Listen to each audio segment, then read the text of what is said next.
Hi there. Welcome to a new episode of An Ordinary Review with PJ. Today I have a movie which has a semblance of similarity with the famous Alfred Hitchcock thriller Rear Window, which got released in 1954, starred James Stewart and the ever gorgeous Grace Kelly. If you've not seen it, I think that's one Alfred Hitchcock classic that you cannot miss. You should check it out. So this movie actually pays a tribute to that movie. Early on in the movie, when Amy Adams, who stars in this movie, is actually watching a movie lying on her couch in her apartment, she's actually seeing the Rear Window. So the movie that I'm reviewing is called The Woman in the Window. It is streaming on Netflix and it primarily stars Amy Adams, Gary Oldman, Jennifer Jason Leigh, Wyatt Russell, Anthony Mackie and Julianne Moore in main roles. So the movie is about Amy Adams, who is a child psychologist. She has undergone a trauma in her life and now she's become agoraphobic. Agoraphobia is basically a phobia where it gives you anxiety attacks. So in her case, she's not able to step out of her apartment. As soon as she steps out of her apartment, she gets a terrible anxiety attack and she cannot handle it. So she's agoraphobic. She continues to live all the time in her apartment and basically either pass time watching movies or staring out of the window watching what's going on in the neighborhood. Soon enough, they show that there is a new family that has moved in opposite her apartment, and the family is headed by Gary Oldman. And soon enough, there is a young boy in the family who comes visiting Amy Adams to introduce himself and about their family.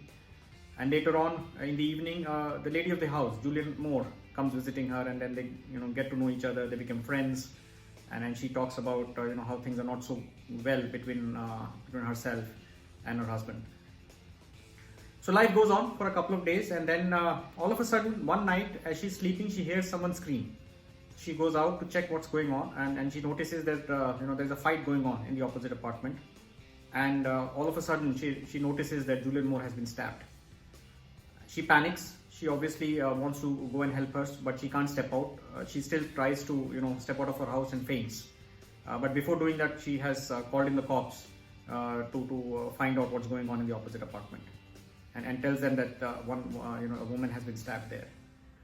When she wakes up, the cops are there. Cops actually come along with Gary Oldman and his family, and they tell her that they did not find any body there. In fact, there is no Julianne Moore staying in the opposite apartment. The lady of the house is actually Jennifer Jason Leigh, who's Gary Oldman's wife. So it looks like a mistaken identity issue with Amy Adams, and possibly not even the truth that she's saying, because she has been on medicine of depression. So the cops kind of say that maybe she was hallucinating and nothing really happened. And Amy Adams is all confused. She knows that she saw the woman actually getting stabbed, but now is not sure of herself whether what she saw was true or was she really hallucinating. And then, of course, after that, the movie actually is all mystery about what really happened. Was Julianne Moore really there? Did Amy Adams really see her getting stabbed? Was there something else that happened, or was she hallucinating? Very interesting. Typical, Alfred Hitchcockian style, murder mystery that I'm sure you'll enjoy. A good tribute, I would say, to Rear Window, this movie. The performance-wise, it's completely an Amy Adams movie.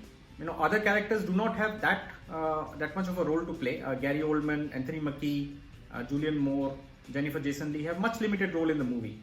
Wyatt Russell, who is shown as a tenant who lives in her basement, has a decent presence. In fact, his own identity is a question mark. Amy Adams really doesn't know whether he's what he says he is.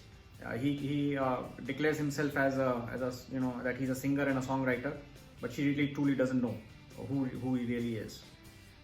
But the movie centers around Amy Adams. The trauma that she has gone through, the psychological problems that she has. Her life has become, all about depression, getting stuck inside the house. She has done a fabulous, performance. She's a very accomplished actress. You have seen her in multiple movies and series in the past, namely Sharp Objects. She played the, character of Lois Lane in the Superman movies.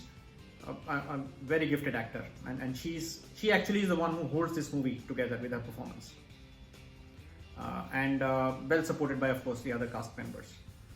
So I would recommend that if you're looking for a Hitchcockian style murder mystery, this is a good one to watch.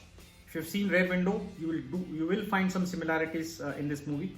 But this movie is more centered around the character of Amy Adams than the murder mystery part of it, unlike the Rear Window movie. So I would recommend, check it out. It's a good fun watch. The movie is called The Woman in the Window.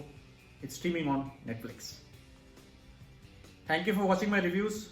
Thank you for sharing your feedback and subscribing to my channel, and also sharing my channel with your friends and family. I look forward to more and more people sharing their feedback with me about how they like my reviews and what they would like me to see and review for them. Do take care of yourselves. Times are tough again. Stay safe, stay healthy, and keep watching and enjoying whatever you're doing. Till next time, bye-bye.